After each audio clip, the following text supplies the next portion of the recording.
Interesante se si mjekësia dhe shkenca kanë përparuar pikërisht për shkak të teknologjisë, kështu që themi çfarë themi këtu në InfoClub, teknologjia na duhet dhe benefitet ja dim tashmë. Besoj e keni kuptuar që në studio më është bashkuar kolegja ime Adelina Onuzi për të ndarë bashkë disa lajme tepër interesante. Edhe në mëngjesin e kësaj të mërkure. Mirë mëngjes, mirë se erdhe, Adelina. Mirë mëngjes, Gjolla, mirë se të gjetit të nësotme për të ndarë këto informacionet e pare të mëngjesit dhe për të kuptuar se sa shumë avancoj. Megjithatë do të vazhdojmë të mbetemi tek teknologjia, sepse e dim fare mirë se si do të na shoqërojë përgjatë gjithë kohës. Dita ditës shikojmë zhvillime të reja që ndonjëherë na ndihmojnë, ndonjëherë na friksojnë se çfarë do të ndodhë me të ardhmen tonë, por sidoqoftë ne vazhdojmë të mbetemi besim plot që do mund ta shfrytëzojmë në mënyrën më të mirë të mundshme dhe të jemi aty për të përfituar maksimalisht nga inteligjenca artificiale, nga zhvillimet teknologjike e gjithçka tjetër. Megjithatë, nëse do ndalojmë fillimisht tek të pasurit që po arrin të ndërtojnë qytetet e tyre. Elon Musk vazhdon të jetë i ftuar edhe ditën e sotme tek ne për të treguar një qasje tjetër. Nëse nuk vjen Trumpi do vi Musk patjetër, nuk ka se si ndodh ndryshe. Her pas here edhe të dy bashkë në të njëjtën kohë. Megjithatë, është i habitshëm fakti se sa ata arrin të përfitojnë pikërisht nga kjo qasje e tyre. Është Elon Musk që ka arritur të kolonizojë Marsin, pra në sensin e projektimeve që ka dhe dëshiron të krijojë një jetë të re pikërisht atje, dhe ne ditën e djeshme po flisnim dhe po diskutonim se si ai tashmë ka konceptuar dhe që do të dërgoj këta njerëz sipas tij rreth vitit 2029 dhe 2031 do të ketë përfunduar me projektin e tij. Megjithatë tashmë po mundohet edhe po përpiqet të bëjë ato ndryshimet e fundit që do ta ndihmojnë edhe do ta bëjnë hapin edhe më konkret për gjithë ata që janë të interesuar për të parë dhe për të kuptuar më shumë nga të gjitha ata këndvështrime që mund të jenë në një moment apo në një tjetër. Megjithatë duhet thënë se ka lënë gjurmë të jashtëzakonshme në çdo zhvillim teknologjik, prandaj edhe ka shoqëruar dhe ka vazhduar edhe më tej. Megjithatë, për të kaluar më pas tek telosa nga Mark Lor, ish ekzekutivi i Walmart, që gjithashtu është diskutuar her pas here, ka arritur edhe ai të krijojë një farë territori të tij, duke qenë se janë të pasur mjaftueshëm. Po mendojnë gjithë për të ardhmen e vet, pasi të na shkatrojnë neve jetën këtu, pasi të kenë marrë çdo lloj paraje që themi dhe të kenë përfituar maksimalisht, por ata justifikojnë që kanë punuar shumë, kanë bërë revolucion në industritë e tyre, kështu që rrjedhimisht do duhet që të kenë edhe ata pjesët e tyre që i ndihmojnë dhe ndikojnë më pas për të kaluar në territoret të tjera. Por është vërtet shumë e veçantë mënyra se si ata pasi arrin të krijojnë gjithçka dhe mbetet ai ndryshimi i jashtëzakonshëm, duan të kalojnë edhe të përvetësojnë vende të reja, qytete të tjera, fshatra apo çfarë lloj gjëje tjetër qoftë, mjafton që ata të jenë larg asaj të konceptueshme që mund të kemi në këto momente. Megjithatë, ai synon që të ndërtojë një vend që është ende i pa identifikuar, por në Shtetet e Bashkuara të Amerikës, pra nuk ka arritur të kalojë në një planet tjetër që bën atë ndryshimin e madh. Megjithatë, mbetet në një qytet të pa identifikuar që synon të kombinojë kapitalizmin me barazinë sociale. Pra për të është ky vendi ideal ku duhet të shkojë dhe duhet të funksionojë më së miri pikërisht për të. Më pas kalojmë te sistiri nga Peter Thiel, që është gjithashtu një person që arrin të lundrojë në çdo ide të mundshme, çdo ide të re që dëshiron të bëjnë ndryshimin, dhe bashkëthemeluesi i PayPal në këtë rast ka dhënë më së miri të transferojë dhe të transmetojë në të njëjtën kohë të gjitha të vizionin e tij edhe në vendin ku ai do të zhvendosë dhe të kalojë, nuk i nënshtrohet ligjeve shtetërore. Kjo është pikpamja e tij dhe kjo është ajo çka dëshiron të gjejë në vendin që do të krijojë dhe dëshiron të zhvendosë dhe të jetojë. Megjithatë, mund të flasim edhe për The Line nga Mohammed bin Salman, që ka arritur dhe tenton të krijojë dhe të ketë qytetin inteligjent ideal, sepse vazhdojmë të mbetemi tek inteligjenta. Dhe është pikërisht qyteti që po shohim në këto momente në video wall. Është pikërisht ky i fundit, The Line nga Mohammed bin Salman. Interesant duket, ose më saktë paraqitja grafike deri më tani, se do duhet të presim disa vite, besoj, derisa të shohim projektin e plot dhe të përfunduar.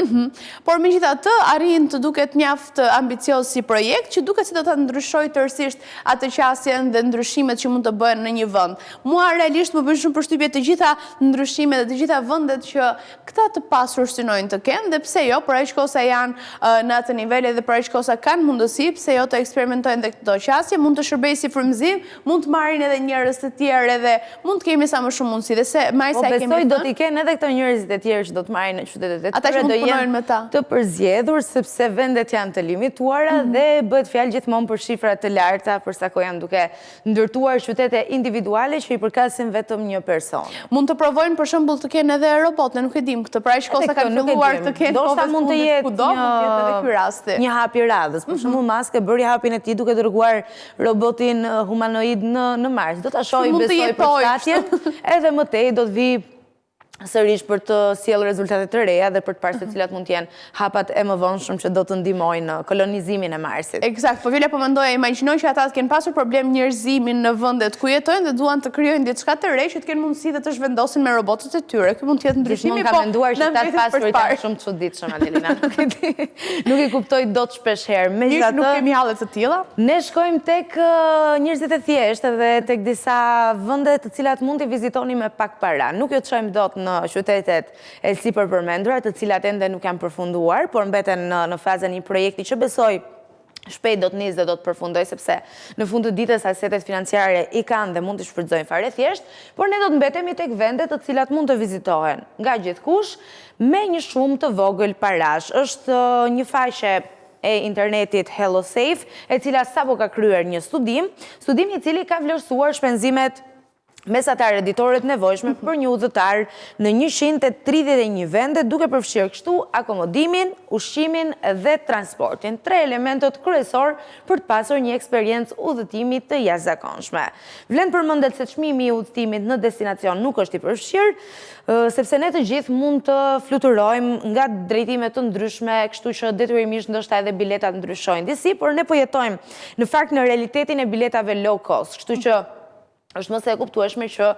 çmimi i udhëtimit është ai që mbase na kushton më pak. Ka disa mënyra për të rezervuar biletat, që do thotë nëse e bëjmë këtë në avans dhe muaj më përpara mund përfitojmë çmime shumë të lira, kështu që sidoqoftë në këtë pjesë mund ta menaxhojmë koston që duam të shpenzojmë për një udhëtim të caktuar. Por këtu kemi të përfshirë 3 elementet e sipërpërmendur që janë akomodimi, ushqimi dhe transporti. Dhe nëse flasim për vendet me buxhetin më misor në botë, do të përmendim së pari Laosin, i cili është një vend ndoshta i vetmi pa dalje në det në Azinë Juglindore, që ndodhet midis Myanmarit, Kinës, Tajlandës, Kambodgjës dhe Vietnamit. Sipas studimit nga HelloSafe, shpenzimet tuaja ditore aty mund të jenë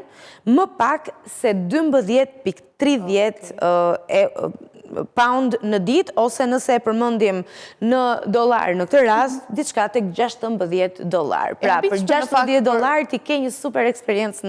në Laos. Pak për e sigurt që më shumë mund të na shkojnë edhe duke qëndruar në një përditshmëri, pra gjatë punës, duke kaluar edhe atë. Besoj ne të gjithë brenda kësaj shifre mund të shpenzojmë edhe në Tiranë me shpenzime të vogla të përditshmërisë. Kështu që pse jo, mos i shpenzoni duke bërë një eksperiencë të mirë udhëtimi që në fund të ditës do t'ju jap edhe disa kujtime të mira. Aq më tepër, ne kemi thënë shpesh herë këtu në start që pas pandemisë ka një vetë ndërgjegjësim të individëve lidhur me eksperiencën e udhëtimeve dhe me faktin që jeta ndonjëherë duhet mbushur me eksperienca të tilla. Kemi vetëm një të tillë, kështu që do duhet ta jetojmë në mënyrën dhe formën e duhur. Shkojmë tek vendi i radhës, Kazakistani,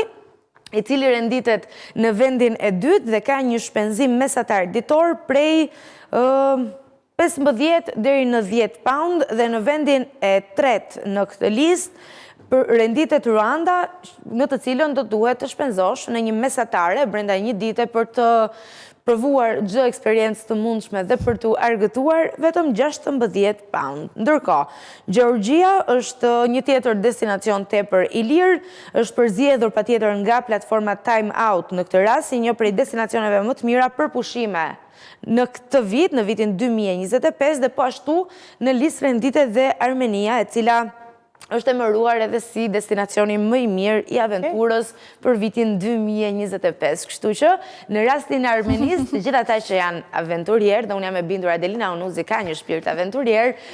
përveç se është një explorer, do duhet të shkojë në Armeni për të parë bukuritë e këtij vendi dhe për të provuar të gjitha aventurat e mundshme që ofrohen. Prandaj isha e heshtur për gjithë kohës që po tregoje se cilin destinacion, po i mbaja shënim, kështu ti kujtoja edhe ti eksploronim, pse jo, sepse patjetër që të gjitha opsionet që shikojmë edhe kemi kuptuar tashmë pikërisht pas pandemisë, por jo vetëm që arrim të blejmë eksperjenca dhe të krijojmë eksperjenca më shumë se sa thjesht tash të shpenzimet. Ti e ke piksynimin tënd për ta vizituar Adelin? U bën ca kohë që mendoj për Balin, me thënë të drejtën, se kemi parë kështu në rrjetet sociale, gjithashtu duke ç'bëjnë këto rrjetet sociale. Jam pikërisht në fakt një influencë shumë e madhe për të gjitha destinacionet që zgjidhem, po gjithashtu qelloi një periudhë e ngjeshur që kisha shumë miq të mi që kishin vizituar Balin dhe ata më kanë injektuar kështu këtë dëshirën për ta parë dhe për ta vizituar, po duke qenë se është edhe shumë larg dhe duhet një periudhë me shumë pushime që të kesh mundësi për ta shijuar maksimalisht, kështu që deri atëherë mbetemi këto destinacionet e shkurtra që mund të mbarohen shpejt edhe mund të shijohen, megjithatë mbetet si piksynim edhe tani ta shohim një herë listën nëse Bali renditet në këtë listë, një prej vendeve më të lira. Në fakt konsiderohet si një vend i lirë është një vend i lirë, por në listën që po shoh në këto momente duket se në vendet e para renditen vendet të tjera, kështu që ndoshta Bali është disi më vonë në renditje, sepse sikurse e ceka dhe përmenda në fillim bëhet fjalë për 131 vende, kështu që natyrshëm nuk mund t'i përmendim të gjithë, por po përmend edhe një herë. Laos, Kazakistan, Ruanda, Ghana, Mongolia, Armenia, Burkina Faso, Georgia, Myanmar, Kuba, Moldavia, India, renditet si një vend i lirë, por i rëmujshëm. Më tej, shkojmë te Nepali, kështu që i keni disa destinacione që ndoshta një pjesë mundet të t'i kemi vizituar, kurse për ju të tjerë vendosini në një listë dhe më tej kur t'i vizitoni, bëjni një check dhe kaloni tek vendet e radhës. Por dhe na tregoni pas për një eksperiencë që e përzjedhim të gjithë individualisht dhe në bazë të interesave dhe asaj se çfarë duam të marrim pikërisht nga ajo. Ndërkohë, me që jemi tek shifrat, me që jemi tek çmimet, tek këto të lirat dhe të shtrenjtat në të njëjtën kohë se si mund vendosen kostot e jetesës e gjithçka tjetër, do kalojmë tek një e re tjetër. Her pas here jemi mësuar që të jetë një shqetësim mjaft i madh për të gjithë prindrit, por jo vetëm shkollimi i fëmijëve të tyre. Dhe në këtë rast sigurisht synohen shkollat më të mira që kanë edhe pagesat më të larta, por megjithatë Harvard mbetet një nga piksynimet e shumë prindërve, e shumë fëmijëve. Ne shohim ende në rrjetet sociale sërish nëse mbetemi në këtë sag, që vazhdojnë edhe bëjnë ato videot e famshme kur arrin t'ju dalë shkolla në Harvard, sepse vërtet konsiderohet si një triumf, por megjithatë vazhdon të jetë shumë i shtrenjtë. Megjithatë, e reja që do t'ju thoja është se Harvardi do të jetë falas për të gjithë studentët që sa i përket fëmijëve dhe familjarëve të tyre arrin të kenë më pak se $200,000 të ardhura në vit. Pra nëse një familje arrin të ketë më pak se $200,000 të ardhura në vit, përfiton këtë shkollim falas në Harvard. Ka një surprizë për shumë. Nëse i keni këto parat, se kjo gjithmonë mbetet në sensin e shakas, kalojini tek ndonjë kushëri, tek ndonjë afërm në mënyrë që të mos figuroni me para në bank dhe kështu rrjedhimisht të mund t'i jepni disa benefite fëmijëve tuaj në momentin që zgjedhin studiojnë në këtë shkollë. Shumë interesant në këndvështrimi, mund ta përdorim pse jo dhe të fitojmë këtë shkollimin falas dhe të kursejmë para, por megjithatë ka qenë një nismë që ka ndihmuar shumë edhe ka vërtetuar të gjitha të misionin e mësimdhënies. Disa kanë konsideruar një marketing shumë të mirë, disa të tjerë një vendim të jashtëzakonshëm për shumë fëmijë, për shumë të rinj që mund t'ju ndryshojë jetën, sepse jemi mësuar tashmë që Harvardi ta ketë këtë ndryshimin. Megjithatë, ky vendim do të hyjë në fuqi duke filluar nga vjeshtë e ardhshme, pra janë ata që po aplikojnë edhe do të aplikojnë në fund të këtij viti që mbarojnë studimet e tyre dhe duhet të kalojnë për në Harvard, mund të aplikojnë dhe më pas të kenë mundësinë për të përfituar. Sigurisht këtu varet edhe kriteri notës edhe gjithçka që mund të jetë, por megjithatë për gjithë ata që arrin të kenë më pak të ardhura se $200,000, do kenë mundësinë të përfitojnë këtë shkollim falas, pikërisht në një nga shkollat më të njohura, më të famshme dhe